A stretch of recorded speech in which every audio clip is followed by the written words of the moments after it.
Welcome to the Sleazy Podcast, the podcast about anything and everything, but mostly TV and movies. And now it's time to get sleazy.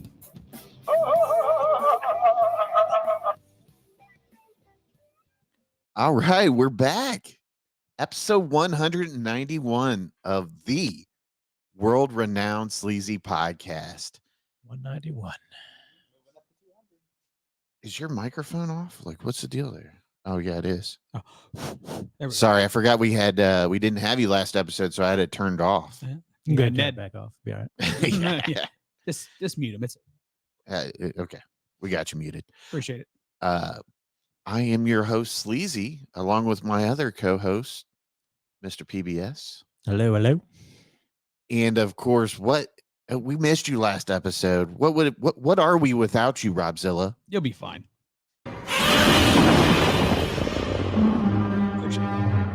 You'll be fine. You got Ned. You're part of the show, though. Like, I know, but I appreciate it. it doesn't work. We're like the Hardy brothers per se. Like And you're our leader. Yeah, is that? And I'm the leader. yeah, you're our leader, but it doesn't work without all of us, you know. Yeah. You know, it's nice because when you're here, we can bridge between segments by just stopping and insulting you for a few minutes. Yeah. Who are we to punch down on if you're not here? Who's the best at that? You know, we Robzilla can talk is. shit about each other, but it's going, yeah, okay, moving on. Right. But with you, it's an art. You're just so precious. Yeah. There you go. Fucking hate that guy. He annoys me. Let me talk to you. Why does it sound like Bubbles? Chuckles. Let me talk to you. Sounds like Jason when you would do that. I'm not following you there. A little bit. I can hear it, but Yeah, I can hear a little bit like it'd be Jason saying it. Okay. he'd have to laugh in the middle of Yeah. it. Yeah. Let me get the other soundboard here going. There we go. Over to the next one. Then we can get a little. Guy's got the best laugh ever. He does. I know we say it every episode, but it's true. Well, even just he'll say like a little joke, and you can't even hear him, but he thinks the funniest thing just starts Yeah. laughing. Then you start laughing because you know what Or it then is. you just start hearing him laugh at Yeah. something he's looking at his phone. You're like "God confused damn, and lost. Like, okay, we're just gonna laugh with you. you are an angel, sir. Yeah. The joy you bring to so many people you don't even know. Mm-hmm. That's right. That's facts. Rob, why don't you just tell us why you weren't here last time? I Well- think the fans, you owe it to the fans to explain why you weren't here. They don't give a shit. But reason why I wasn't here, I was in a car accident and then also had COVID. So Yeah. Yeah. You just didn't feel like coming. You were like, I felt like shit. yeah. Yeah. Yeah. Yeah. Yeah. Let me talk to you. Yeah. Like it's not bad, but when you're like with thousands of people screaming it gets so annoying. I love it. It's the new woo. Nobody says woo with those things anymore. It's just, yeah, It's fine. Mhm. Whatever. Yeah. let me talk to you. It's like you're talking to me. Okay. So you got into a car accident. Can you explain it to us as it was happening? Light was green. I was making a left and didn't see no traffic. And all of a sudden I just see a motorcycle right next to me and then just hit the side of my vehicle. Do you recall what happened to the guy riding the motorcycle? He was fine. I mean, Did he fly over the car? I couldn't see Was it. he stopping on the dime? I mean, I didn't even see a light. I just saw like a figure like out of the corner of my eye and then airbags went off on the sides. Hmm. I mean, the airbags like hit you in the face like really hard. It was smoky and I start coughing even worse than I was already coughing. I just imagine like this like haze of smoke coming around and you hearing that. Exactly what happened. It's almost like in a movie, like you're waiting for the smoke to clear. Yeah. And out of it, you just hear. It was a Galaxy Quest, the ending part when they're like coughing and walking out of the ship. I just imagine that guy like maybe he hopped off the bike before it hit you or something, you know, like just a massive escape on his part. Right. Well, I mean, he was up and moving and walk around. And they put He him on should a have flown stretcher. over your car. Yeah. The way I mean, he hit it. I could see he had a gash on his head, but like that was about it. But he was up and moving and walking. Do you think he was like, oh no, I just hit some cancer patient that's coughing tremendously in the car? Yeah. some Make-A-Wish kid. I just fucking hit him. That was yeah. Well, from just the Poor little airbags guy's and probably got to GoFundMe. Yeah. I mean, and Well. you said, so you got a ticket, right? yeah, failure to yield. But then I saw he got one for no ops. For no ops? Yep. Okay. So he didn't have a license. Yeah. Man. Probably just a damn immigrant. I You know how can't- much trouble they cause. It was worse. He had to have Hillbilly. been a Mexican, right? It was hillbilly. Sorry. That's worse. I bet he was driving with his lights off. That's why you didn't see him. I didn't see shit. But that area is so well lit up. No. Did you go back to the scene and like try to process it in your head? Like, No. what did I do wrong? Do a little, you do a shit little montage. No. Maybe you need to go to the fucking eye doctor. No. You don't think? Have you gone to the eye doctor? I haven't been in a while, but You might should need to. go. It was dark as fuck. Maybe you just didn't see him. No, it was dark. I can see lights. I feel like Rob didn't see him. And Stuff happens, you know. Like I said, I mean, there's.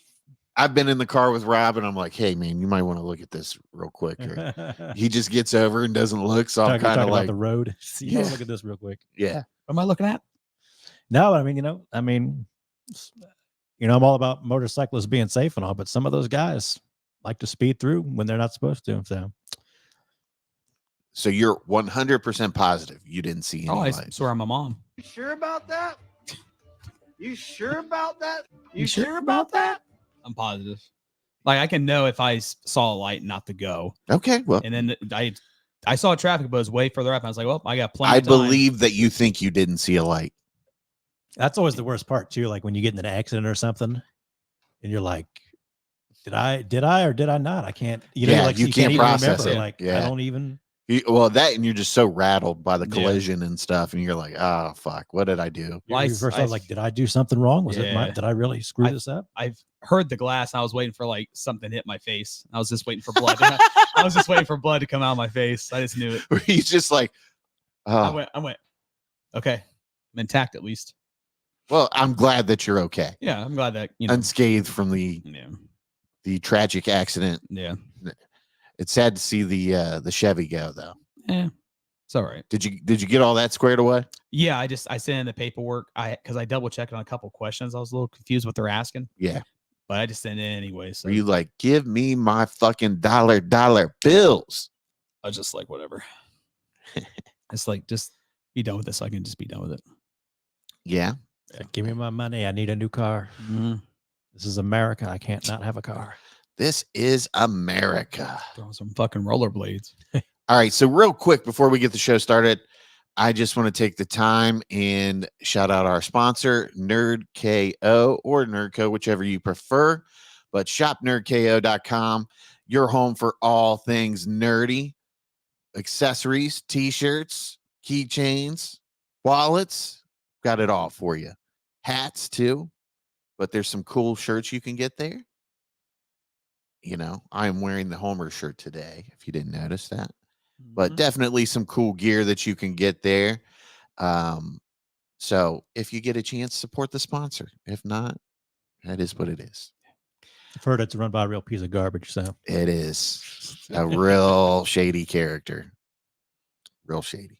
watch your credit card numbers. They get Yeah. sold on a black Black what's market. that? Dark I- web. Dark web. I Yeah. don't see any of the credit card numbers. That's all handled through Shopify's payment processing and PayPal and all that. So you are safe. Everything is safe. But go and shop there. Yes. I have a code for like first time buyers, but I don't want to look it up right now. So if you want it, you can always message me and I'll hook you up with a Yeah. code. Yeah. Save you like 10% or some shit like that. Do it. Do it now. Do it. So we've got the opening down. I wanted to open the show up and kind of talk about this bombshell interview that happened a couple Fridays ago. Luis Elizondo, the former head of ALSAP AATIP in the Pentagon. And this was the program that was in charge of investigating UAPs, which were formerly known as UFOs. So I don't know if you guys had heard, it's a 40-minute special that was on News Nation. I caught it like 10 minutes late, so I haven't seen like the first 10 minutes still, but there's some crazy stuff that this guy goes out and talks about. And he obviously can't say certain things because it's in his what do they call that you Contract, there's like a pledge they make you sign where you Mhm. can't openly discuss matters that are classified Okay. still because of Kind of like national their version of the NDA. national security and stuff like that, and you can lose your retirement and be put in jail and stuff like that. So he has to tread lightly. But Lou actually released a book called Imminent, and I wasn't going to buy it. I was just going to like listen to people talk about it. But after I listened to this interview, I was like, I want to read every last detail this guy has to say. He could be 100% full of bullshit, but I'm kind of like, I don't really pick up on too much BS, even though in this interview, he talks about, not only does he talk about aliens and stuff like, well, we got to tread lightly when we say aliens because they never say aliens. They say non-human intelligence because the simple fact of the matter is they don't know where these things are coming from. That is, interacting with pilots out in the ocean. And it seems like they're always around nuclear facilities or nuclear vessels out in the ocean, stuff like that. Yeah, in the ocean as well. It's weird that it attracts whatever this is, but they've pretty much admitted to us that this isn't something we have. And it's not something that the Russians or the Chinese or any other country in the world has. These things are literally shooting up to like 80,000 feet. And that's pretty much like the beginning of space. Mhm. And then they shoot down within a fraction of seconds to 50 feet, like right over the ocean. And then some of them submerge into the ocean. So it's all very weird stuff. But I'm going to play this video real quick that we have up. And this was just kind of like a snippet, just to kind of give you guys an idea of what Lou is, saying in these interviews. But definitely a good watch. So we'll play this real quick. Hopefully you can hear it for those of you that aren't watching, and we'll process it after that. Now to a preview of our special report, Confessions of a UFO Hunter. Take a look. There are many commentators who say that the non-human beings, the aliens, call them what you like, they're friendly, they're benevolent, that if they're real, they're no threat at all to humanity. Can we assume that? Well, I think in order to understand if something is a threat, from a national security perspective, it's a very simple calculus. It's capabilities versus intent. We have examples where these things have disabled our nuclear capabilities, right? Like we see with Malmstrom Air Force Base and whatnot, where entire flights of our nuclear, part of our nuclear triad, has been taken offline, right? Nowhere did they stop our advancement from atomic technology development to nuclear technology. They didn't stop us testing weapons out in Nevada, and they didn't stop the proliferation of nuclear weapons from getting into the hands of other countries that are unfriendly, of countries like North Korea, and now India has them. And so I ask you, if these things are benevolent, why haven't they stopped that? There's zero information to suggest that what they are doing is for benevolent reasons. All right, Confessions of a UFO Hunter airs tomorrow at 9 p.m. Eastern right here on News Nation. They work for the devil. Like I said, you can watch that full interview on News Nation, and he gets into some crazy topics. One thing I was like, because I mean, we've talked briefly about like remote viewing and Indigo Swan and some of these crazy stories. And it's funny, remote viewing was funded and practiced by our government, the CIA. We don't want to listen to that. Former. Just started playing on its own. I don't know why, but we'll go ahead and cancel this out. So it's something that the government at one point did believe in. They dumped a shit ton of money on, and Lou has pretty much said, not only do they believe in it, they still believe in it. Don't let them lie to you. They're still practicing remote viewing in some sort of fashion, but I'm 7 chapters in on Imminent, and the stories that come out of this shit so far are insane. And I've heard about Skinwalker Ranch, but he goes into like orbs, remote viewing. There's some stories he shares about Skinwalker Ranch, and it is some crazy stuff though.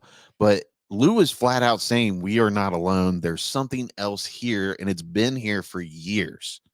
years. We're talking since the beginning of humanity, because I think we can pretty much say that,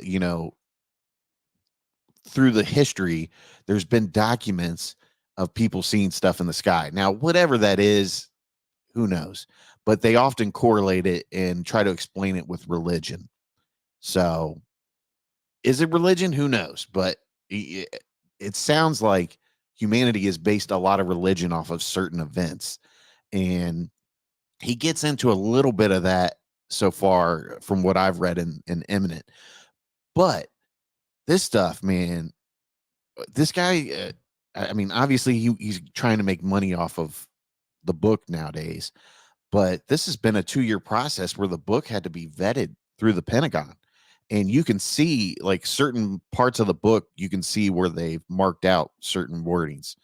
Whether he just wanted you to see that or if they did it on their own and like, yeah, the Pentagon did this for sure. I don't know, but I'm leaning more towards the believable side of Lou Elizondo, because I mean, this guy has a very big vocabulary and he sounds very intelligent.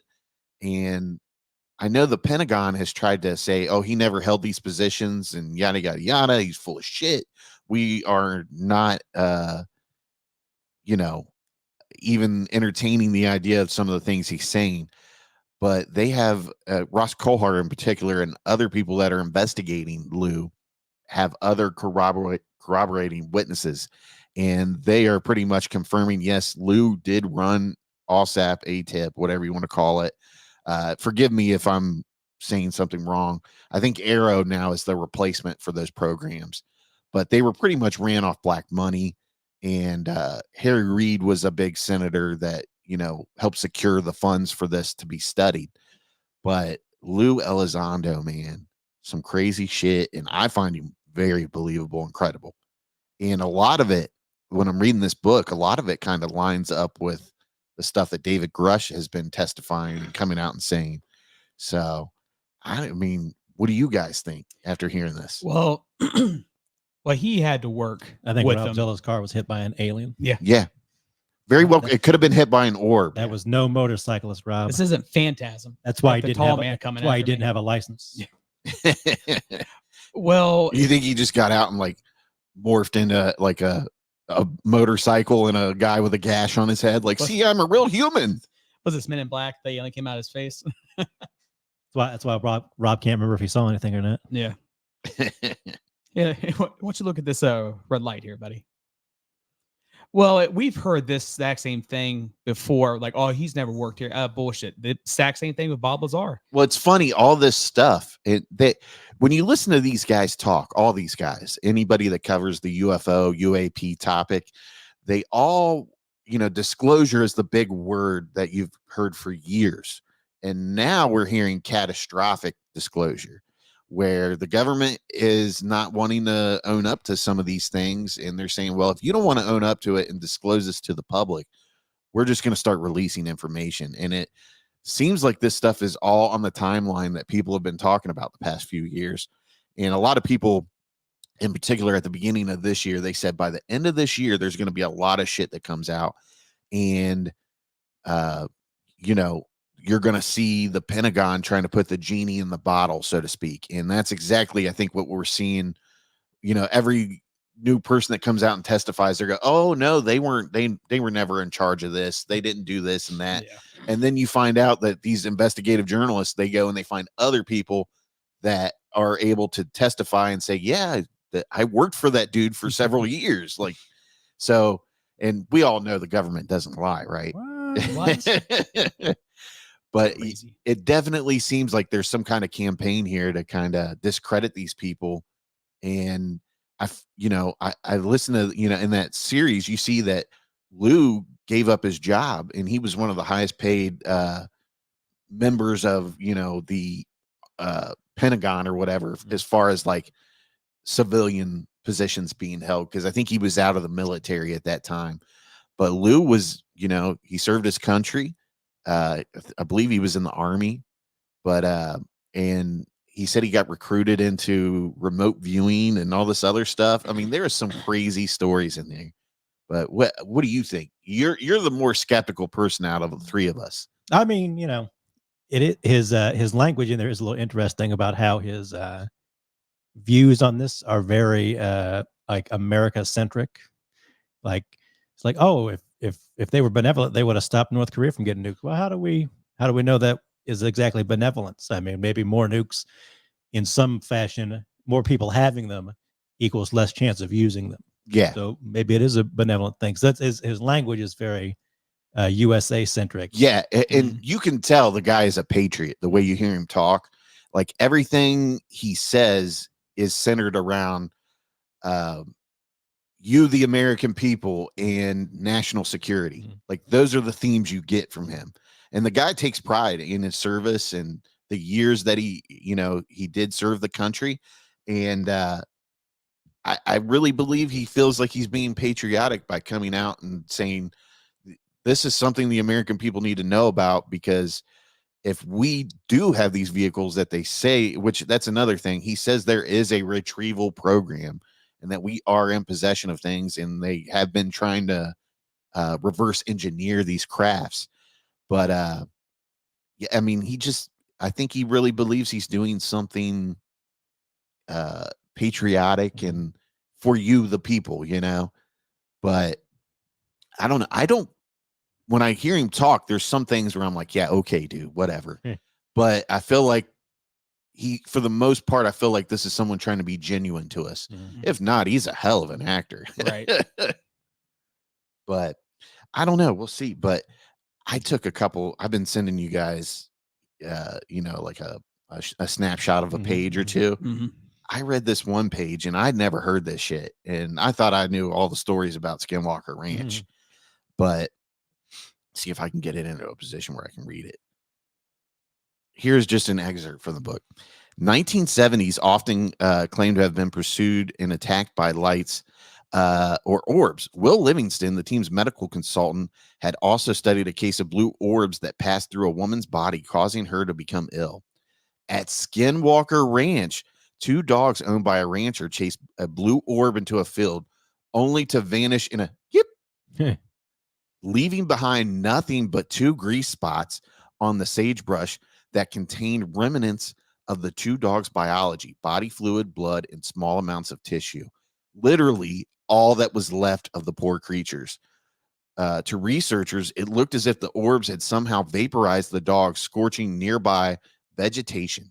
A beam of directed energy from a powerful laser or radioactive weapon was the presumed cause. Insane, right? I've heard more. Well, I've never heard that, but I've heard the orbs before, that some of the cattle like had circles, and they said it was almost orb shaped, and then like very surgical, precise how they were cut. Yeah, and that's one of the big things about Skinwalker Ranch was always like the cattle being found with they'd be cut open, but it didn't look like anything like a scalpel or anything. Like it was just too perfect of a cut. Yeah. And their guts would be missing. They'd just be hollowed out or whatever. I mean, there's definitely some weird shit that's going on in the world. Yeah. And I don't think we can explain it. And I don't know if we'll ever get an explanation from it. But it sounds like Lou has a little bit of an answer to some of these things. I mean, it sounds like they definitely know there's a presence of something here.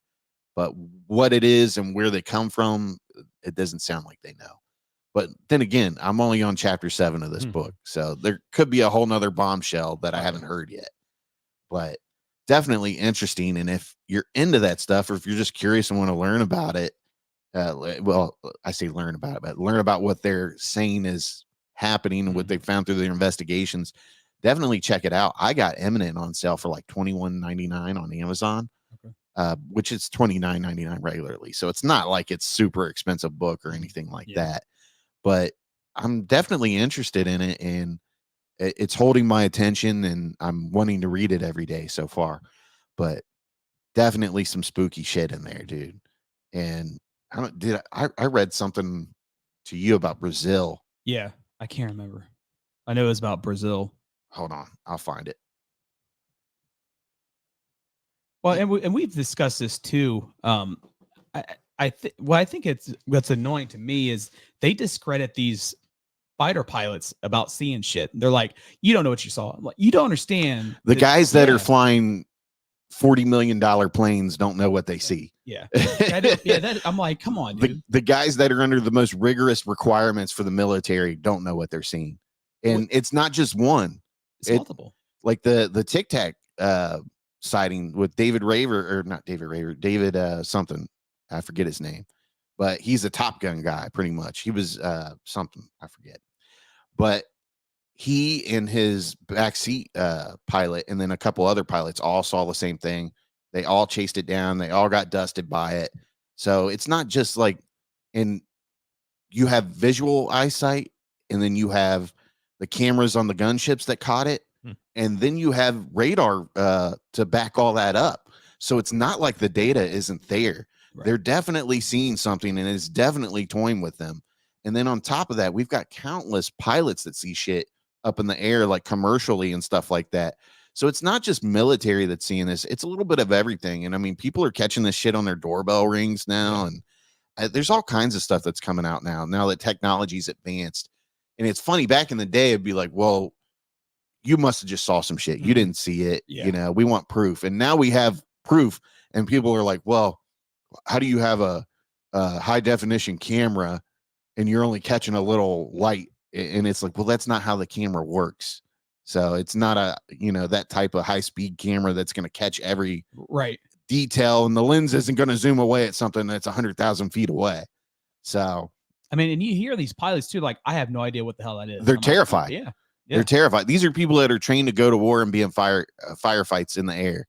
And they're terrified of these things, that some of the maneuvers they make. I think they even said they've came out of the water before too, like shot up out of the water, I believe. Yeah. That's why they call them. That was the big reason to change the name from UFO to UAP, because I mean, they're truly, land, sea, they traverse multiple scenarios here.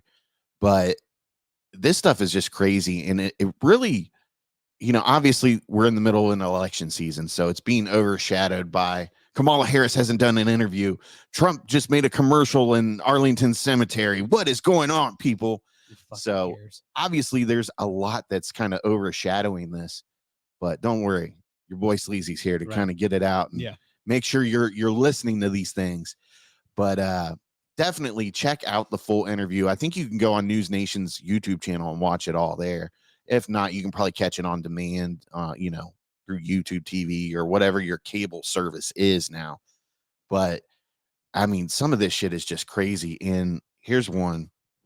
Watch them come out like, so we're just going to tell everybody right now. So there's no God. Prometheus is correct. We're being created by engineers. It'd be interesting. And that's like a lot of, there's multiple theories that pop up when people discuss what these could be. And obviously I want to, where they call it crypto something, which just means it was here before us. I think that's very possible because, how many times have we talked about Atlantis and the lost civilization? Something cataclysmic happened on Earth, and something, we lost all that knowledge that was previously held. I think that's very plausible. That could have happened. Well, I think there was like one, I think in Brazil, like a city's being shown because of the vegetation now. And it's been gone for they don't even know how long. And then there's also time traveling that a lot of people think it's, a future version of humans coming back and observing. I don't know. South Park. I mean, we know that time travel is possible through our understanding of physics, but you need a high amount of power. All that stuff is just so confusing. And I think what it bottles down to is we only have a limited understanding of physics and stuff like that. And that we know that because, there's ideas and there's theories out there, but we just don't possess the technology to kind of complete those or test those out 100%. Well, they always saying too about the pyramids that there's no way we could have done. Yeah, I mean, I don't know how I get slave labor and they worked those poor people to death back in the day, but a lot of that stone was miles away. And I mean, that would take years just to transport it there, let alone build it, let alone being perfect. Like, nothing's not And I mean, let's face it, Or... those folks had all day to learn mathematics, so they could have been right. geniuses to an extreme level compared to us. Right. They There's didn't have no important things to do, like make podcasts. Yeah, they didn't have TikTok or television back then, so all they had to do was study. So those people could have been geniuses in that department. So I'll give them being able to cut the pyramids down to the exact specifications of mathematics and stuff like that. But here's another one. This was like the first one I sent to you. Okay. So as attacks increased, people quashed their natural curiosity and switched to outright terror. If a ship or an orb light appeared, they ran for their life. Dogs barked, livestock scattered, car engines stalled, forcing them to escape on foot or on the back of the beast of burden. One person reported their donkey froze in place, paralyzed with fear. The witness reported that their donkey froze in place. The witness then ducked under the animal's body to shield themselves. Can you imagine dunking under a donkey? Like, protect me. As they kick you in the fucking face. Yeah. Get away from me. It didn't matter where you sought shelter. The lights pursued people to their homes and farms. Beams shot through tiled roofs as if the roofs were made of gauze and roved intelligently through interior rooms as if they were searching for something, a victim or some other target, not sure. People lived in fear. They knew from experience or hearsay that if the laser touched their skin, they'd be burned. Reports described blood sucked from their bodies. Everyone called the lights chupa chupa, which means suck suck in Portuguese. In 1977, the intelligence branch of the Brazilian Air Force descended on the region with 20 investigators and physicians led by Lieutenant Colonel Urange Holanda. Initially, they planned to interview victims, catalog eyewitness accounts, and treat the wounded. The longer Holland's team remained in the area, the more they witnessed the horrors for themselves. They captured footage of hundreds of photographs of mysterious objects and aircraft, one approximately 300 feet long. That's 3 football fields. I mean, well, not 3 football fields. But you get what I'm saying. That's a long vehicle there. I was thinking of yards there for some reason. Let's see here. Once when an aircraft, hold on. They captured footage of hundreds of photographs of mysterious objects in the aircraft, approximately 300 feet long. Once when an aircraft appeared during the daytime on a local beach, villagers fled. But Dr. Carvalho, who had also been treating villagers nearby, bravely remained. She hid and watched because, as later said, I can't read the rest of this picture that I took, but you get it. You get it. There's shit going on all over the world. Yeah. And that's an argument, too, that people say, well, why is it that UFOs only happen in the United States? That's because you only hear about it happening in the United States. But we know Brazil, North America, and primary. But South America, there's Italy. Italy is one of the main ones that has a lot of problems. And then there's a big story about England too, a base there that had nuclear weapons. So this shit is out there, and I mean, they're pretty much telling us that it is real. They just don't know what it is. But I don't know. I think people can handle it if it comes out. I mean, obviously, huh?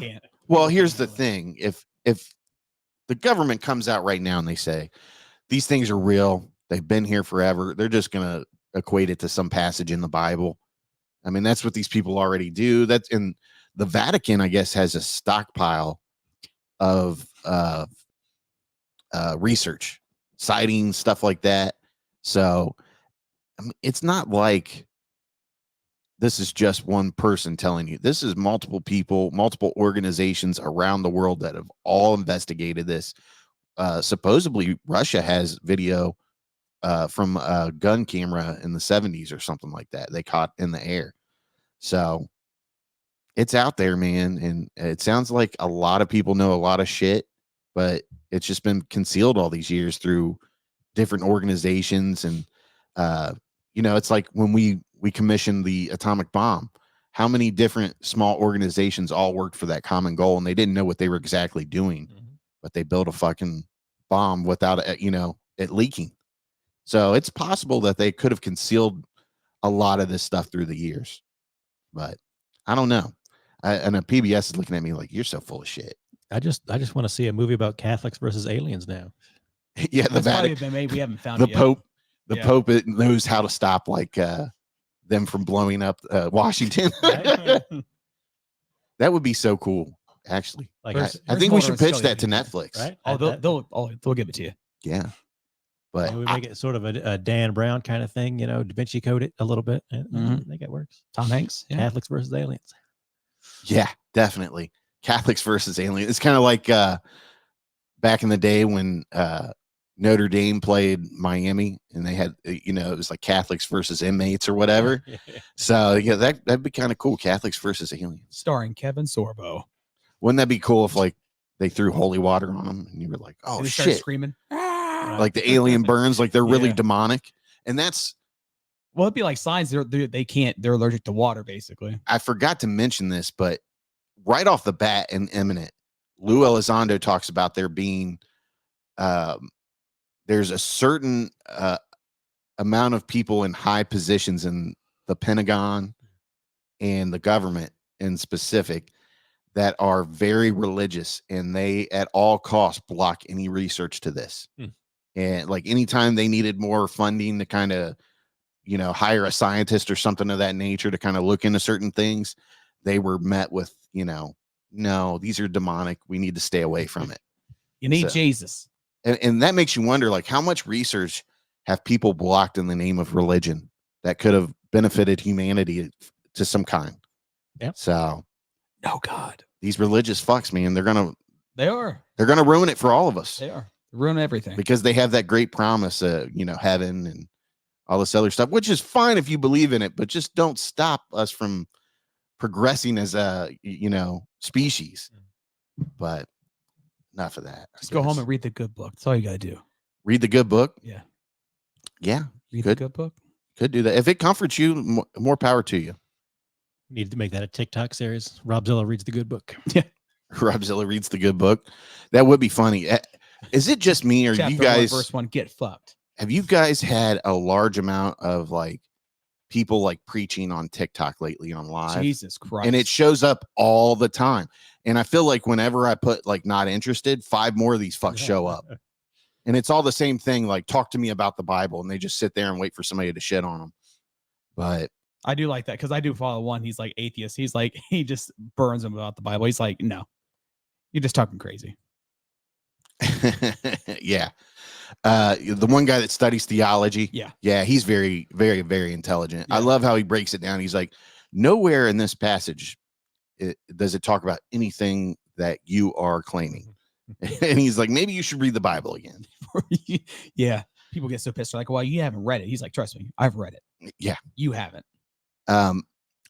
So I found this the other day, and I this is a topic for us to talk about. But if you can't see it here, hold on. Let me see if I can get us a little bit smaller that there. Picture doesn't say 1,000 words, doesn't it? What, women laughing and enjoying Yeah. themselves? Yeah. Let's make fun of all the hobbies that people enjoy. Yeah. So Looks like they're making fun of Robzilla. yeah, or me, Bitches. that fat guy that podcasts and shows off his low vocabulary and yells at the other fat guy for not doing He's stuff such right. a loser. They're like, and girl, he got a podcast too. He sits around and he plays football on the TV. Raise your hand if you don't have an OnlyFans. Oh yeah. Keep your hands down. So a list of hobbies, of least attractive hobbies for men, according to women. Are you ready for it? All right. Number 1, playing video games. Oh, that's definitely number 1. So- I almost can't believe that with how many women play video games now. Well, especially now, anyways. Yeah. Yeah. Like what women did number they? I can't quite see the number. What's the number at the end? It says 90, which is just unattractive score. So I'm guessing that's Yeah. I don't know. I don't get that. collecting figurines. Man, I am just scoring so bad. I don't collect figurines. I collect Funko Pops. There you go. But same thing. Magic tricks. Why is that like not number 1? Who doesn't like magic tricks? It's something else. Right. I like magic tricks, but I mean, if you're not like David Blaine and You're doing like the Levitating and shit. janky ass ones. Like, who Yeah. cares, right? Yeah, the card tricks and shit. It's like that episode of the IT Crowd where they tell her, she's like, the guy you're going out with looks like a magician. She's like, what? No, I don't see that at all. And then he looks like a magician. And it just totally ruins the relationship for her. Like, no. Online trolling. Don't let Muzz hear that one. I feel like some people, I mean, not that I'm a huge troll, but I've had a couple of chicks come up to me like, man, I saw where you posted something there and that was kind of cool. So I once again, I beg to question what type of women answered this. I feel like it was all like the same type of personalities and stuff like that. Not a well, diverse crowd, I would say. Yeah. Gambling. I could see that being. Here's the thing, like that's a legit problem. Yeah. Yeah. My dude stays at home and plays video games, and I was like, oh yeah, mine went out and lost $5,000 at the racetrack. Can you pay the mortgage this month? I can't. Well, Jeff lost our life savings on the spread of the Notre Dame game last night. So that's a shame. My husband spent $100 on microtransactions. Yeah, my husband just bought a new outfit in Fortnite, so that's what I'm dealing with over here. Lazy sack of shit.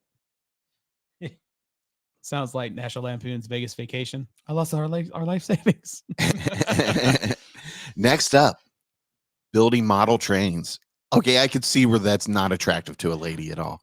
See, I see. I don't see that. I see more build like models for like Warhammer and stuff. Those kind of games, Dungeons and Dragons, not like trains or things like that. Do people still make model trains? Well, the bottom line is, some of these hobbies take up a lot of time, and that means not a lot of action for the ladies. So I could see why they don't find it attractive, because it takes away from them. They're not the center of attention. Your love for something else is the center of attention. Well, there was an argument on a podcast, and the guy's arguing with this woman. She's like, well, he's playing games. He's like, why does it matter? I guarantee you're sitting next to me on the couch watching fucking TikToks. Right. She's like, well, that's beside the point. He's like, oh, wait, you want something. You just want to take away something I enjoy. That's what it is. He's like, no, you just answered a question. I think that's a big part of what this comes down to, is they want to take away something you love and have you embrace them 100%. And I could be totally wrong about this. And I would love to hear a female's perspective on this, but maybe for another day. Today, it's all about our opinion. Well, there was this woman walks up and she like turns off the guy's video game. He just like goes out of controller. She's like, that's all you do. Is like, that's all I have. My stepmom used to do that shit to us. We'd be playing like GoldenEye or WWE WrestleMania 2000, and she'd walk in and just like unplug my N64 or turn the switch off in the middle of a game. And it used to drive me nuts. Like, I would contemplate murder over that. I drove right in the face with that fucking joystick. But I mean, it drove me crazy. I mean, I'd be like, one more time and you're going to get fucked up. Mom, eventually it stops. It's like, Mom, it's Saturday at 3:00 in the afternoon. What the fuck? Yeah. Yeah. One more time and we're going to have a problem here. Okay. How is this not number one? Taxidermy. I don't even. The most disgusting of these hobbies. She dating Dahmer? What the fuck? Again, how many people still do taxidermy? Young men anyway, maybe an old dude, but like, I mean, after watching Dahmer, I think only people that do taxidermy are future serial killers or people that just have issues in general. Don't get me wrong, some of that shit is really cool looking though. Yeah. But the process of doing it is very disgusting. And you remember the episode of Jackass when they wanted to get his grandmother taxidermy? Yeah. He's like that. We can't do it. Yeah. That would be creepy if they did that to people. Yeah, he's like, first of all, the embalming, he's like, she's gonna rot. Yeah. Like, we can't do it.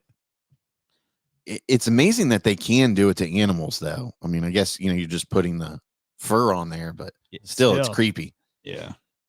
Next up on the list is comic book collecting. Again, I feel like it's not a diverse group, because I feel like there's how is comic book collecting when some of these chicks that mark that down as unattractive have tons of books, tons of romance novels, stuff like that. Right. What's the fucking difference? It's just another type of literature. But there's colorful. Some of this shit is just petty. This is petty. Well, man. it's not a very diverse crowd, because the amount of people who like, especially women, comic books, video games, streaming. Yeah, a lot of chicks do. Like, when you get on like dating profiles, probably 6 out of 10 chicks all have like Marvel movies. So I mean, the love is mutual there. Yeah. And again, I kind of go back to like, what type of women did they like? These, it feels like, specifically like these people all had the same personality when they took this. Yeah. And the last one on here is bird watching. Who the fuck does that? I guess, it is a boring hobby, and I could see where it'd be unattractive. People don't want to spend their evenings and weekends watching birds that they have no interest in. But then again, if it's your thing, it's your thing. And I've seen some TikToks where like the woman's like, she's like, get yourself a gamer. You ain't got to worry about him doing nothing. All you just gonna do is play games. The first, you really don't. The first comment on this post is, hell yeah, binge drinking and cocaine ain't there. Yeah, exactly. Like drug using is just not an attractive hobby, I guess, nowadays. Because they can fix that. Yeah. It's okay. Whatever. Another comment I like is, men with these hobbies most likely aren't worried about what women think. That's true. It is very true. They don't care at this point. Like, leave me the fuck alone. Let me play my games, collect my comics. I'm just trying to score tutties on NCAA 25 and watch fabulous cinema. Like, that's what I'm trying to achieve out of life right now. There's another Simple comment. dreams. I'm sorry, but there is no way playing video games is less attractive than stuffing dead animals. Yeah. Right. Gambling should for real be number one. The worst. Sincerely, an ex-casino dealer. Dude, I would love to have like an ex-casino like dealer talking about like all the shit he's seen. I know a casino dealer. Yeah. Yeah. David. He used to, I don't know if you know, not Davey, but David, he used to own the shop across from Muzz. Okay. So, and then that kind of fell through and he went to work at Hollywood Casino. So, what are you laughing at over there? We got to hear it, dude. I mean, I'd rather my man play video games than being outside with doing magic tricks with a pair of binoculars around his neck. I can only see like so many comments on here because I'm not logged in. It's not a diverse group because I mean, most of these would be like, I'd rather him play video games than gamble. Yeah. And doing all this stuff and losing and doing cocaine. I really think at the end of the day, like there's a large percentage of chicks that, as long as they're getting fucked, they don't care if you're a drug addict or you're a fucking piece of shit. Like that's the end goal, like servicing them. Himself, I'm helping him. Like that's all it comes down to is them getting serviced and their needs, which is fine. If that's what you're about, hey, more power to you. Right. I'm not anyone to judge, but I'm just reading between the lines here, so to speak. You just don't want to hear you bitching. Calling into question the scientific accuracy of this polling. Yes, it does. It does seem very inaccurate, doesn't it? We should do our own polling. But it's no. I mean, I'm sure. I know you see them all the time. The girls with ick videos about what gives you the those ick. are and everything is an ick now. It really is stuff like. What's your biggest ick? He has a mom. He's like, don't have a mother or some shit. I love that. I used to play. A couple times I played. The list of icks that the guy collects, and I mean that dude was on it. He had a huge list there for a while, and it inspired me to make my Robzilla excuse list. Yeah, which I haven't had to add to it in quite a bit. I do need to put the I totaled my car and got COVID in there. Which I don't really think that's much of an excuse. That's just facts. Yeah, I mean, it is what it is. But we should do our own polling and have Jason ask those questions. Have Jason go around town. What do you think about that, buddy? Asking women questions. Yeah. We should do that. Go to a bar one night and just film Jason going around and asking the questions. I'm telling you. I just don't want him to get hurt. If somebody pull out a gun and shooting. Some woman Mason. Get the fuck away from me. Maybe I wouldn't mind some woman Mason Jason just to get that on camera. That'd be gold. Wouldn't it be funny if he was laughing while he got maced? Like it was just like a nervous reaction. Right? Yeah. And then he just like, what if he just wiped away like it's nothing? Like it's just, it didn't affect him. Oh, the Mason blood! It's in my mouth, buddy. It's so bad. That would be poor Jason. It hurts so much. Jason, I feel like Jason's a superstar in the wings. He is. Like if he just had an ounce of, I mean, just if he believed in himself, confidence. If he had the confidence, he could do it, man. We could live off his, coattails, basically. Yeah. He's the next big thing, so to speak. That's what she said. His comedy empire. All right, so moving along, we're gonna get into Whatchu Watchun, and since basically Lou Elizondo was our crazy news, we'll get into what you watching. I want to know what you've been watching, Rob. What have you been wasting your time on? What have you been wasting your time? Your shitty What movies. unattractive things have you been watching? Yeah. I've been watching some series. I watched the brand new anime series, The Terminator Zero. I checked a little bit of that out. It's cool. I watched really good. an episode and a half last night, Mm. and I was like, it's 1 o'clock. I got to go to bed. Yeah, I mean, they're only like 30 to 35 minutes. There's only 8 episodes. So, I mean, you can get through it. But it's really good. Yeah, that Terminator looks frightening in it. Well, when you go on further, they take bits and pieces from each of the movie and kind of make it into a full story. Yeah. It's really good. It's really good. They travel, it's in like 2022, right? Well, and they travel back to 97. 97, and then there's some more stuff that starts more time travel in the later too. And I'm not an anime fan, but I thought it would look, if what I saw looked cool, and it was very action packed and suspenseful. So I'm into it. It's good. I really like it. That I watched. I finished all of Love, Death, and Robots. Yeah, that's another anime series, but it's different styles of anime, like CGI, then kind of weird, cartoony kind of thing. But it's similar to like almost Black Mirror. Every episode's different. It's very into like the future, different planets, alternate worlds. It's really cool. I think one of the best episodes is Kill Team Kill. That shit's hilarious. Okay, that's one of my favorite ones. But I watched that. I watched a couple documentaries. I watched the American Murder, Lacey Peterson. I watched that one. I feel like I've seen hundreds and hundreds of documentaries on Scott Peterson in general, and I'm just like, why do I need another one? Is there some new information that exonerates this guy? Why I haven't really watched anything specifically. This first one I watched, like documentary wise. This motherfucker did it, and there's no way. Oh yeah, he absolutely 100%. There's like family members like, oh, I'm gonna get my lawyer degree and I'm gonna get him free. Bitch, no, you're not. Yeah. No. Enjoy wasting your time. Right. What else did I watch? Let me see here. Come on. I mentioned I watched. So I watched Wonka, which is really good. I can't work myself up to watch that for good. some reason. I'm surprised how much I liked it. I'm with Zilla. I was surprisingly into it. Yeah, when I watched it, I got to watch it now because you guys are saying it's good. I finally watched Love Lies Bleeding. That's such a good fucking movie. I watched Tarot. Not good. Night Swim. Not good. Yeah, Night Swim sucked, dude. Well, you're catching up like 6 months late on some of this shit. I've been trying to catch up. I don't want to hear I don't have time because I've seen the indent on your couch from where your ass is parked. That's right. I watched Murder Mystery 2. I watched that. I liked it. It's your typical Ben Stiller movie with Jennifer Aniston. It's still good. You mean Adam Sandler? Adam Sandler. There we go. Sorry. I don't know why I said Ben Stiller. I'm thinking of the Shit nurse. happens. Yeah, the nurse. I watched The Roundup, which is what's his name? Oh,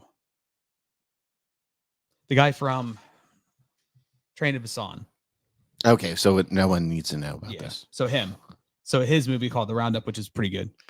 Some irrelevant actor from South Korea. Yeah. And then what else I watched? I had to rewatch Lucky Logan. I haven't watched that in forever. Oh, dude, I fucking love that movie. It's fantastic. And I keep seeing it on Netflix. And I'm like, it's just time for a rewatch. I think I only watched it once. I have watched it since, and it's still great. Let's see here. I watched this shitty movie, but it's so fucking funny. It's called Head. It's what it's called. It's on Tubi. So it's a slasher movie set in the woods, but it's with puppets. It's the funniest shit I've ever puppets. seen. With puppets. He loves this man. Puppets.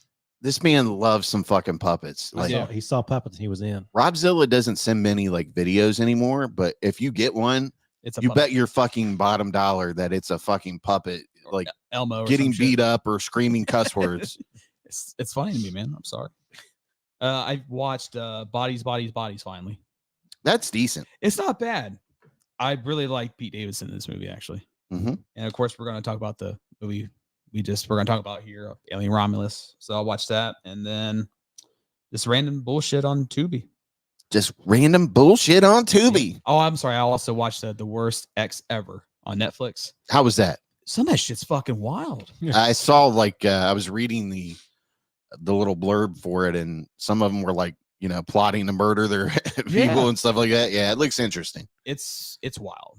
That's something you watch with your girl, so she can plot to, you know, improve on the. Oh, Tracy's like, oh, is there one that I could fit in? I said, oh yeah, it's an Asian family. So yeah. Oh, jeez. Yeah. Oh boy. Supposed to be like, honey, you could be on. Are you done with your list? Yes, good. What have you been watching, dude? Well, I've finished my Malcolm in the Middle rewatch. I think I've talked about it once or twice. Yes, you have. In our Whatchu Watchun segment, but I finally finished it on Hulu. And just a really good show, start to finish. I thought like everybody gets their moments to be really, really kind of genius in that show. The writing is always great. Obviously, you know, Cranston went on to Breaking Bad. And I mean, it's a really good show. Kind of brought me back to my late 90s, early 2000s vibes. I was really into it. Do you think Malcolm in the Middle was just underrated at the time? You know, it's weird looking back at these TV shows now because they got 7 seasons. Yeah. Of, you know, like 22 episodes or whatever. And, you know, like that was a big deal back then. Like, you know, you'll see. To make it past 1 season is a big deal back then. You know, even now you see shows that, you know, have 8 or 10 episodes, and you're lucky if they get 1 or 2 or 3 seasons, then they just like, yeah, we don't want to make it anymore. Yeah. Like, and then you'll be watching like, you'll see an ad for a TV show on TV, and it'll be like, this show in its 10th year or something. And you're like, wow, that's a show that I've never watched, but I've heard about has been on for 10 years, and you don't even realize it. So it's weird to look back on these shows. And even like if you look at how good the viewership was and the ratings and the critics and all that, and how the system was set up versus now and all that, it's always kind of interesting to remember like how good these shows were and how many people were involved in watching it and everything. So it's it reminds you of the way the system was set up back then. Yeah. And how shows were set up to be that way, to be consistently good for whole seasons at a time, for, you know, years at a time. If you get, like, if you were an actor and you had a show like that, that's, you know, back then with your royalties and everything, you were made. You could go do whatever you wanted and have something kind of decent money to fall back on. So that's a good show. Pretty much every episode's got some really good laughs in it. I started to get back into watching Evil because I need to finish the last season now that it's done. I still got like 6 or 8 episodes to go. Yeah, I need to finish that as well. And we'll see how that goes. I guess Stephen King mentioned it in a ABC or something interview he was giving recently. So like all the actors in the show have been retweeting him and all that, saying, "Hey, Stephen King thinks this show's pretty good. Maybe somebody wants to pick us up for another season." So we'll see if that happens or not. I don't see how, but okay. I finished Evil. Yeah. Okay. I'll share my thoughts here in a minute. Yeah. So some movies. I don't remember if we talked about it on our last show, but I watched AVP, Aliens versus Predator, and we'll get maybe into a little more about that here in a minute. But it's a movie I really appreciate after all these years. It is kind of an okay movie. I gave it 3.5 stars. I was appreciative. It was like, you know, 100 minutes in and out. Nothing too crazy about it. No like insane callbacks and all that stuff. And it was just like a movie I really kind of appreciated after not seeing it in 20 years. I watched a movie called Luz, L-U-Z. It's on Shudder. Okay. And it's a horror movie. It's sort of an experimental movie with like these 80s vibes and kind of like European vibes about this woman taxi driver who wanders into a police station, and she's sort of being chased by a possession. It's kind of hard to explain in a way, and it's interesting.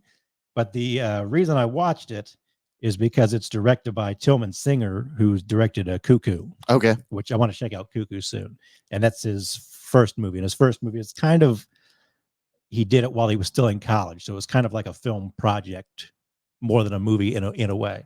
So it's worth checking out. It's only 70 minutes. Like I say, not for everybody, but if you're kind of into that stuff, Robzilla might give it a shot. He might like it. I finally caught up with Immaculate. Yeah, it was okay. Sydney Sweeney was all right. There's nothing special about it, and it's like, that's what I've heard. They try to throw this big twist at the end, but you know it's coming from the minute you start the movie to when you finish. So it's not like it just Doesn't break the mold. Basically. The direction is very bad. It's not like Sydney Sweeney is terrible in it, but the direction's bad. I think we talked about it maybe when we talked about the last Planet of the Apes.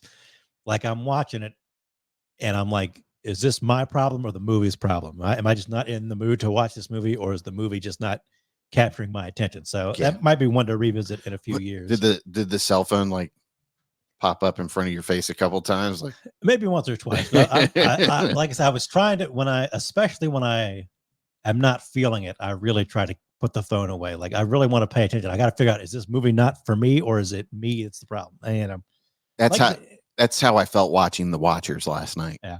Yeah. So I just wasn't super into it. It was, like I couldn't tell you anything was super bad about it. I think I just don't care for like religious possession, Antichrist-ish. It's kind of like the same anymore. Anything that's kind of like The Omen or whatever. I'm like, that's fucking silly. Maybe it's because to a degree, I think religious people are a little weird. Yeah. In some ways anyway. But isn't it weird? Like you see a show like Evil and you're into it. Right. So, I mean, I don't know if it's necessarily a religion problem, but it's just something, the way that they put it together, and it's the direction. Yeah. I mean, I think that's what it is with me. Because I was kind of iffy about watching Evil initially, because I'm like, well, it's kind of like Supernatural, but it's completely different. I was really into it. So, I mean, it's just be open-minded about it. But like I said, I might revisit that in a few years and give it another chance, but it wasn't doing anything for me. I watched a movie called De Palma. It's a documentary where Brian De Palma just kind of like talks about some of his movies and his life and all that. So like if you're a De Palma fan, which if you're a movie fan, you should be, it's definitely worth checking out. He kind of goes into not like super detail about a lot of his movies, but he's telling stories about his life and about his movies. So he gets into like his big ones and all that. So it's pretty cool if you're a Brian De Palma fan. He says "holy mackerel" a lot. Like, okay. How do you not like somebody that says "holy mackerel"? I said that guy's a winner. I got around to watching Lisa Frankenstein. That's the next. How'd you like that? It was okay. Yeah, that's how I felt. It was yeah. It's I gave it 3 stars. What's her face is hot in that. She was in that, and Abigail. Wasn't Abigail, she? Yeah. Let's check her name out here real quick. Yeah, she's like one of my new crushes. Catherine Newton. That's it. Yeah. That's why you want to go to Horror Hound, isn't it? Yeah. So you can meet her. Oh, is she there? Yeah, I think so. Yeah, she is. Oh, do you guys want to go? I can't afford it. You don't have to buy anything. Rob's like, I can't afford $35. Well, most of the cast from Abigail is going to be there. Yeah. It's a big Nightmare on Elm Street people, I think. Oh yeah. But I think it's Zelda Williams' first direct. Yes, movie. yes, it is. Robin Williams' daughter. Yep. And I thought it was directed all right. I didn't, it's just I put it in my letterbox review that it's got like a weird tone where it feels like it either needs to be pulled back more or go forward more. It either needs to be like rated R and show some stuff, or like a little more PG-ish. Yeah. And show less. I don't know. It's kind of, that happens a lot. A lot of those movies with weird tones grow on people over time. And I think that's what's going to happen. I think, it's got 80s vibes. It's got like gothy vibes. Very heavy on the 80s vibes. And that's what I said. I think this is going to be like a gateway movie to some young person. It kind of felt very reminiscent to like a early Tim Burton movie. I got like really, the whole time I'm watching, I'm thinking like Edward Scissorhands. Yeah. That's kind of like how I was feeling with it. And so like I said, this is going to be like somebody's gateway 80s horror movie as they grew up. Some boy or young girl's this is going to be like their favorite movie, and in 5 years or something they're going to meet somebody else and they're like, oh, that was your favorite movie then too? It's mine too. So I think it'll grow on people. Yeah, just not exactly for me. And I watched Kevin Costner's Horizon Chapter 1. How'd you like it? I think it's my favorite movie of the year. Really? Yeah. Is it 3 hours long? It is 3 hours long. Jeez. Yeah. And I was awake for every second of it. It's I complain all the time. I'm the number one guy, like, give me that 90-minute, 100-minute, 110-minute movie. And here I am watching Kevin Costner's 3-hour movie an afternoon last week. And I was like I said, I was into it. I got it's essentially about this place out west that's called Horizon, and somebody back east is like printing off flyers to tell people to go west. And there's different stories. So you got there's a story about people setting a town up out there, and they get attacked by the Indians. There's a story of Kevin Costner gets involved with a woman and her child. It is a story about Luke Wilson is like the head of a wagon train going out west. So there's these 3 or 4 stories, and they kind of keep cutting back to them. That's maybe the movie's weak point, is that it kind of feels like it should be a TV show. So it's always kind of jumping back and forth between these storylines. And some people say it feels like the storylines don't have enough room to breathe, but I think it's interesting enough that they can cut back and forth between them and keep you interested over a 3-hour movie. Okay. I don't have as much of a problem with that. And it's not really said, but I think the gist is that like everything that's happening is moving these people out to Horizon. Gotcha. So they'll get there in the next movie or whatever. Okay. And so, like I said, I was super into it. Costner directed the hell out of it, and it might end up being my favorite movie of the year. Yeah, that's one I've kind of been looking forward to. Just a matter of timing. I was gonna put that like on my letterbox or on my Facebook. Like we did Kevin Costner dirty. Everybody should have went and saw this movie in the theater. We did him dirty. We let him down. So are you gonna make it a point to see part 2 in the theater? Yeah, I really am. It comes out soon. Yeah, I was gonna say September maybe. Yeah, I thought it was the end of August originally, but obviously we're in September now. So I think it's soon. And then just lastly, I'll talk about since I saw you watched it, I was kind of in the mood to watch it. I watched The Watchers. It was okay.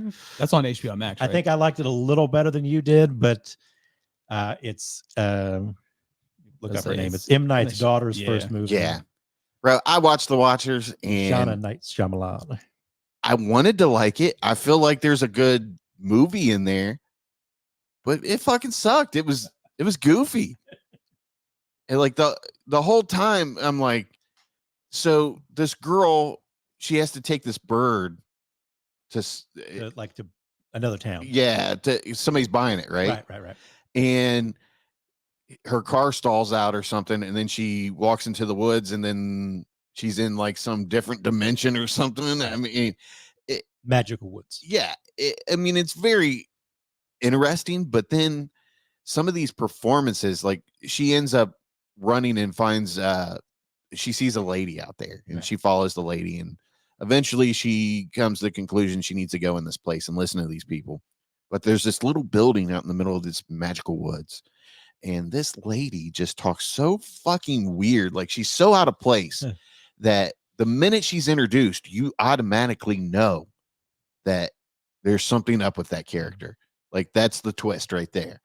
And the whole time, every time she spoke, I was like, who talks like that? Who talks like that? And I mean, and then she's like, yeah, I researched this. I'm here. But the whole thing is they have to be inside before night. We've seen this multiple times for different monster movies. So it's nothing original, nothing fresh.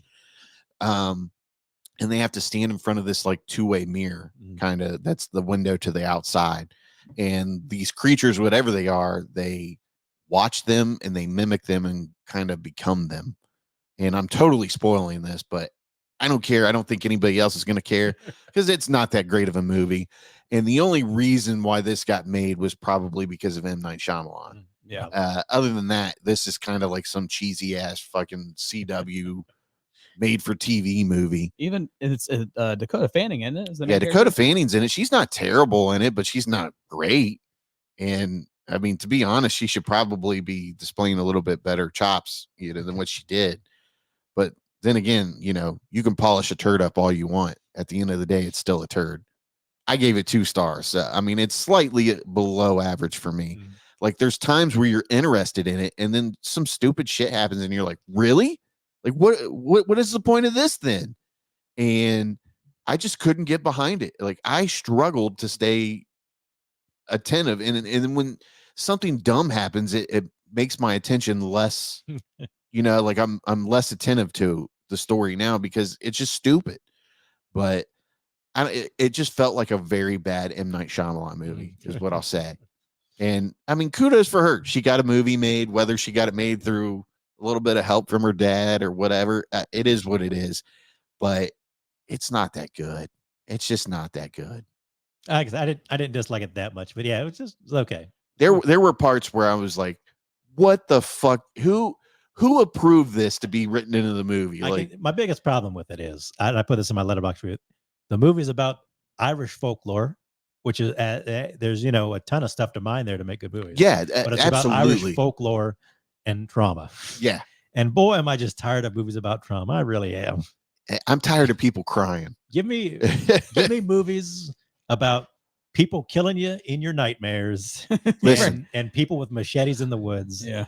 We all have trauma to some sort of extent, whether it's caused from your parents or other things you've endured in your life. How many times are we going to listen to people just whine about it? I mean, get over it. We all got issues. Keep it moving. It wasn't hot. It's trying to thread this needle of telling this story, and it doesn't quite do it. It misses tremendously. Like, I was laughing at a couple of points. I was like, this is just fucking dumb, dude. Like, I felt how Muzz felt when that creature fell off and Barbarian. Yeah, when the creature fell off the thing, I'm like, some of this just doesn't work. I mean, come on, people. Just picture Eric sitting down in a chair like, this is ridiculous. Yeah. That's exactly how I was. As he hits the vape. I was high as a kite, and I'm like noticing things that I probably wouldn't notice, with a regular state of mind. And I'm just like, what are we doing here? Like, somebody made a tremendous amount of money and put this out. Like, they should be fired and shunned from Hollywood. I mean, that's just how I feel. And maybe I'm being a little too harsh. I don't think I am. How many times have I bashed a movie on here? Not a whole lot.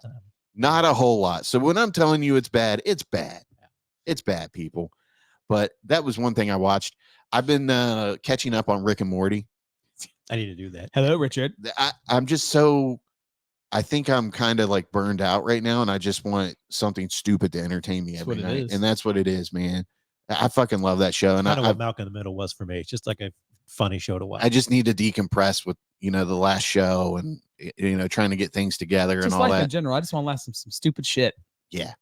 But I'm enjoying my time with that. And I'm kind of sad I didn't keep up with Rick and Morty. There was like 3 seasons I didn't watch. So, but enjoying that. I got to a part with where these villains keep trying to attack Rick, and one shows up at the house called the Piss Master, and he has this suit filled with piss, and he's like squirting it everywhere, and he says something about the daughter. What's the daughter? Summer. And Jerry fucking loses his shit and beats the shit out of the Piss Master, and he beats him up so bad he's like crying, and all the neighbors are recording it, and he's like, leave me alone. But I fucking lost it on that. I like when Rick's like, oh my God, Jerry. Yeah. Yeah, dude, that shit was so funny. And I finished Evil, and I fucking love that series, man. And this season wasn't particularly bad, but I think it's the worst out of what is it, 4 of them or whatever. And I mean, when I say worse, it's not terrible, but it's not as good as the rest. Just like The Boys. For me, that was season 2. Season 2 really didn't do anything I had to power through season 2. This one, it feels like it was very rushed, and when it ends, it's very anticlimactic, and it just kind of ends, and you're like, really? That's how it ends? Like, that's what happens to Leland? Like, okay. But I still enjoy it. I would highly recommend watching it. I mean, and especially if you don't believe in religion, because most of the episodes are them debunking possessions and stuff like that. So it's a very fun show, and it does have the religious tone to it, but it's fun. I enjoyed it. I appreciated the first season more because the first season was more episodic. Yeah, which is what I'm kind of looking for in shows. But as it goes on, it gets more like you have to watch one show to. I love the chapters, and they had like the picture book, that kind of gives you a clue as to what you're getting ready to watch this episode. But it was really good. I mean, this season, like I said, it wasn't as good as previous seasons, but it was still a decent watch. And when you get to the last episode, you're like, this is it. Really? This is it. And they gave us a lot of episodes, though, but it felt rushed.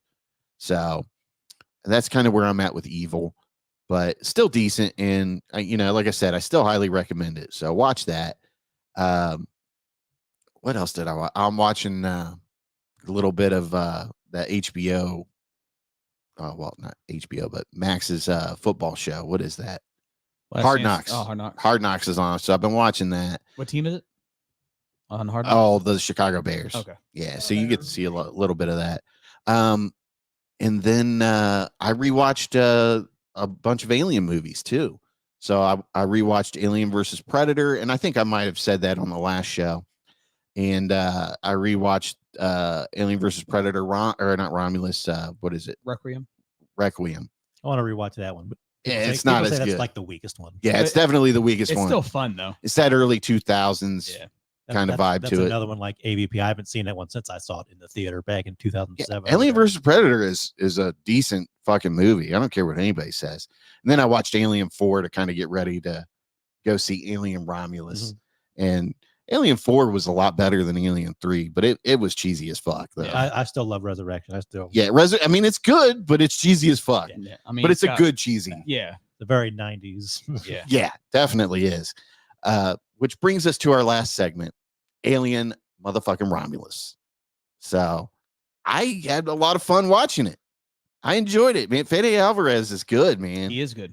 And you know, I've always thought that the Evil Dead remake that he did, well, reimagining, we'll say, or sequel, whatever you want to call it, I thought it was really decent and They're both really good. underrated. Yeah. You know what I mean? But I fucking loved Alien Romulus, and I know a lot of people are having issues. Like, it seems like it's either in people's top 3 or it's in their bottom 3. That's what I've seen. People love it. Or they People just get either themselves- love it or they hate it. There's no like kind of feelings about it, and I'm happen to be on the love it side. It's really good. I liked it a lot. Wait, how about you? It's going to be one in a way that's kind of like AVP, where I think I definitely appreciate it over time more than I like it. And that's not to say I didn't like it, because I did. It was a solid entry. It's I like that it starts off on like an off-world colony, and you get to see some of that and some of how Weyland-Yutani does business as an evil corporation.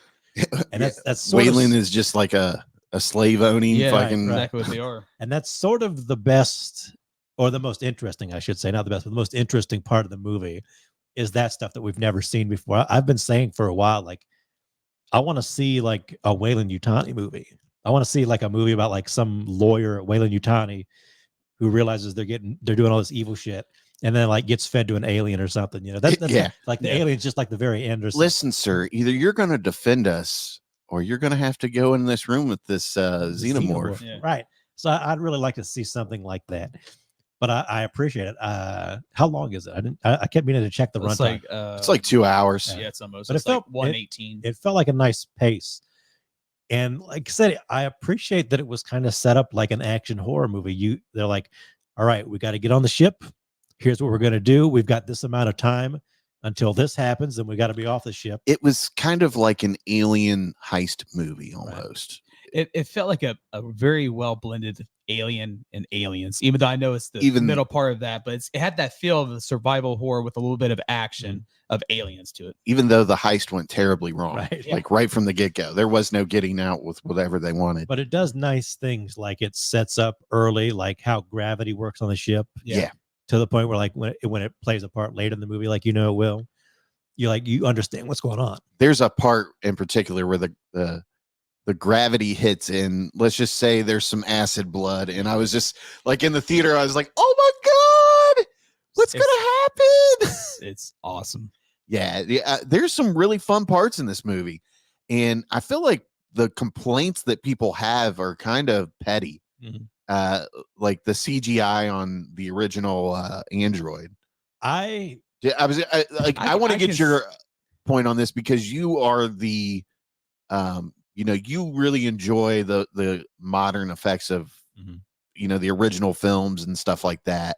So, where do you stand on the CGI they used to bring back an older character who is deceased? So this isn't really a spoiler alert. I don't think it's been out there now, but basically, while they're on the ship, they need help from a science officer, which they know is synthetic. And it's Science Officer Rook, but it's Ian Holm, who was Science Officer Ash in the first Alien, and they CGI him. And my problem is really not so much with the CGI, but the fact they didn't need to do it. Like I'm really. They could have just had like another, like synthetic android that was a person there. They could have got, Lance Hendrickson plays a synthetic in it. They could have. It would have been cool to have him in it. I wonder if he just didn't have time. He's older. Yeah. They could have asked maybe Fassbender to do it. They could have just had some guy who looked a little more like Ian Holm do it. And so I'm really. I wonder if they did, and this just fell through, and they were like, "We got to do it this way." I think somebody wanted to do it as a callback because this takes place between Alien and Aliens. Yeah. And, we've talked about it before. There's the debate on whether you should use deceased actors' images like this. And, like some people didn't like that they used Harold Ramis in the Ghostbusters. And I give that one a pass because I think Harold Ramis would probably wanted to have been involved. But then you have, like Christopher Reeve shows up in The Flash, and he's one of those people who is like on interviews saying like, it's not all about the money for me. I wouldn't want to just come back for money and stuff like that.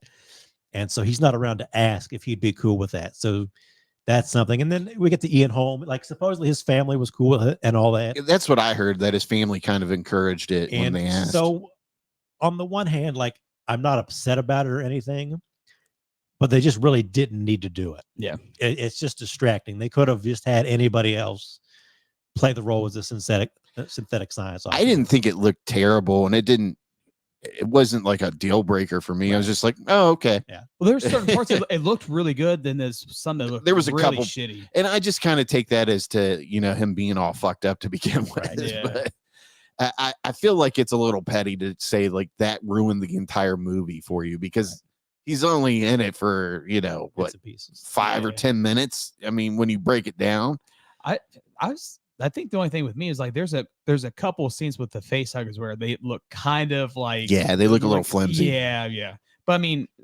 still, the practical effects they did for the aliens and how they did it was amazing. Yeah, I think the Ian Holm thing, it almost drags the movie down a little bit for me, just because the more I thought about it, like they didn't need to do it that way. They could have got somebody else to play it. I get that they wanted it to be a cool callback, and they wanted a synthetic science officer who looked like the other science officer, but like, why would you do that? Did you like that they referenced Aliens 2? Like, not necessarily in the storyline, but isn't there the one part where she's like, "Get away from her, you bitch"? And I really didn't need Andy to say that line.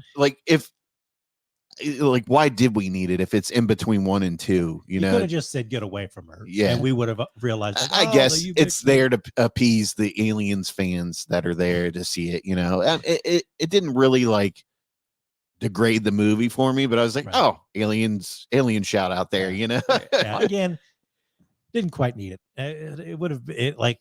They could have made their own iconic line there. He didn't even need to say the "you bitch" part. He could have just said "get away from her." Yeah, and we'd have realized like, oh, they're referencing the "you bitch" part. Yeah, but I liked Andy the synthetic. He was like one of my favorite things about the movie. The way they play with him being almost like autistic or something. Yeah, because his program is old. Yep. So he's very like introverted and kind of. Well, he was damaged too. Right. So. Yeah. It's almost like he seems like one of those people who has like sensory overloads, and they're always wearing their headphones, and that he kind of got that vibe. Yeah. But then he gets his program updated a little bit for some of the movie, and he turns into like a little more ruthless kind of what we think of as a alien science officer. Yeah.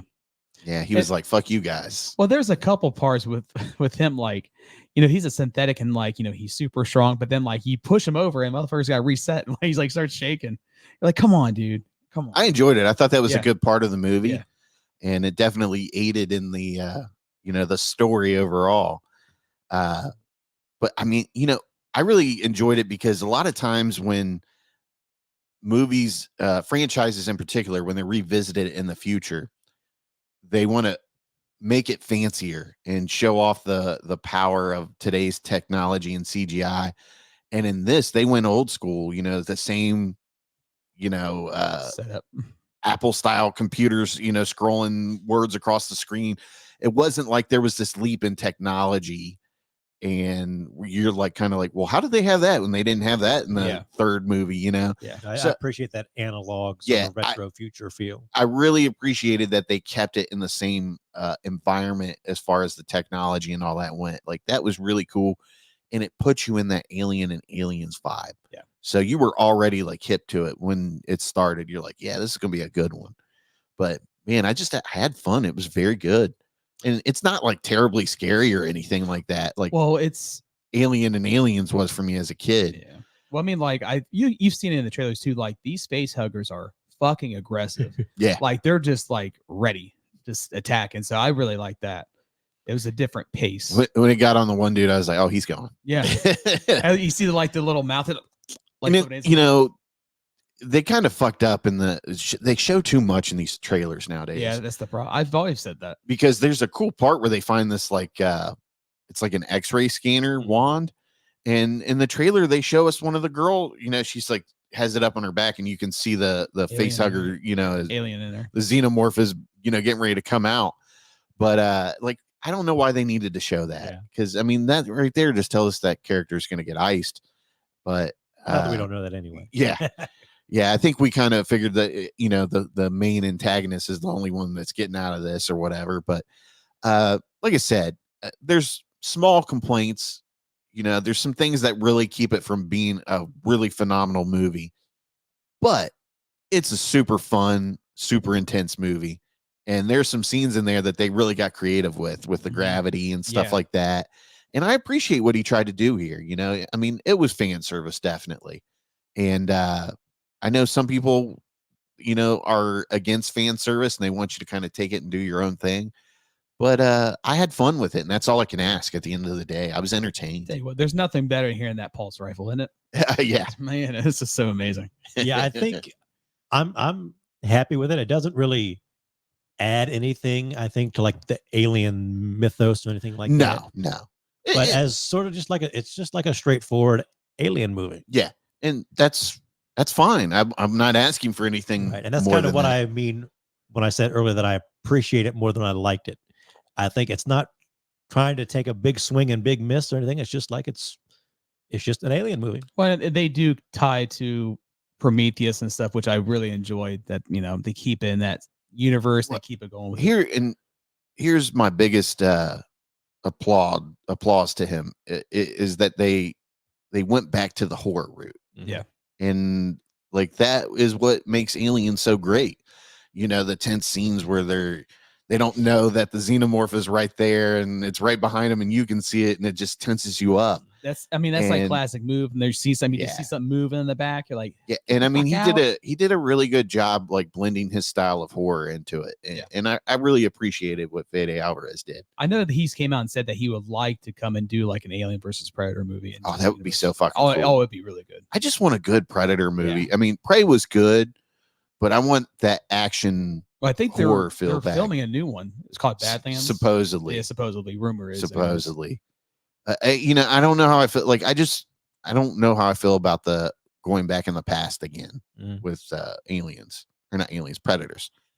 But well, we've talked about it too. Have been really cool. Like, you know, feudal Japan era. Then you got, you know, pirates and stuff, which they, different timelines. I you know, with Predator in particular, I just want something that kind of gets back to the original. Yeah. You know, something that's action, something that's a little scary, and something I'm going to have fun with. And they tried with the one before Prey, but it just didn't, too much involvement there. There's a whole lot of cutting and editing. Yeah. And they chopped that movie the fuck up. Yeah. But I mean, that's kind of where I'm at with the Predator franchise. Even though I really enjoyed Prey, I just want something that's, like maybe a return back to the jungle or, in the city of some sort. I don't know. Well, there's in the comic book that, there's one where they have Dutch comes back and which is our Schwarzenegger, and then Danny Glover's character too. Like, and that's another thing. Brazil, and I would love to see Arnold, Dutch make a comeback, just that send off for him. Yeah. Just a nice little sequel where they got time to do it, but they got to do it right now. Yeah. So before Arnold gets too old. Well, I think him in the comic book, like he he actually stays with the predators and they hunt like the bad predators, like because he's like so good, kind of like an Alien versus Predator vibe, you know? And because he's so good that he's with the predators. That's how it was AVP, where the Predator respects the one girl in she was fucking up aliens, kind of gives her, you know, a staff or whatever, like help me fuck this guy. Well, then he marks her too, basically. So I don't know. I gave Alien Romulus a 3.5. What'd you guys give it? 3.5. Yeah, 3.5. And that's where it lands. Like, it's above average and it's fun, but it doesn't do anything to kind of make its own thing and make it great. So like it's a fun movie for you to watch, but it's nothing memorable or anything like that. Well done. I appreciate the special effects as well. I think he built a lot of sets. Yeah. And then just kind of used the CGI to enhance all that stuff. So that's really cool that people realize, like, you know, things like miniatures and all that and actual building stuff holds up over time. A lot better, I think, than some CGI will. Use your CGI to blend it and make everything look good. But that's why stuff like Alien and Aliens and Ridley Scott's movies hold up, you know, 40 years they do, because they knew how to, you know, incorporate that stuff and use it well. All right. Well, we are out of time. And if you can't tell, we definitely recommend Alien Romulus if you are an Alien fan, of course.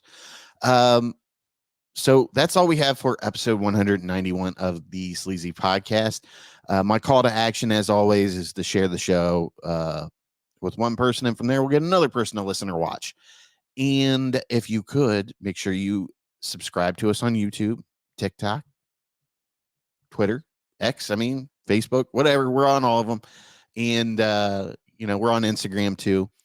And make sure you like the videos and share them. That kind of helps with the algorithm and helps us get going on YouTube a little bit. But that's all we have for you. And we will return, 2 weeks from now? Yeah, we're in the Burt months, baby. We're going to start talking about some horror movies. I know. And the plan today was to originally have movie talk with Brock on, but he had a family emergency. So I think we're going to shoot for the next show to get him on. That'd be cool. Yep. So, and he's very knowledgeable in movies, and he's got quite a following on TikTok. So I think you guys will be in for a treat when we finally get Brock on here.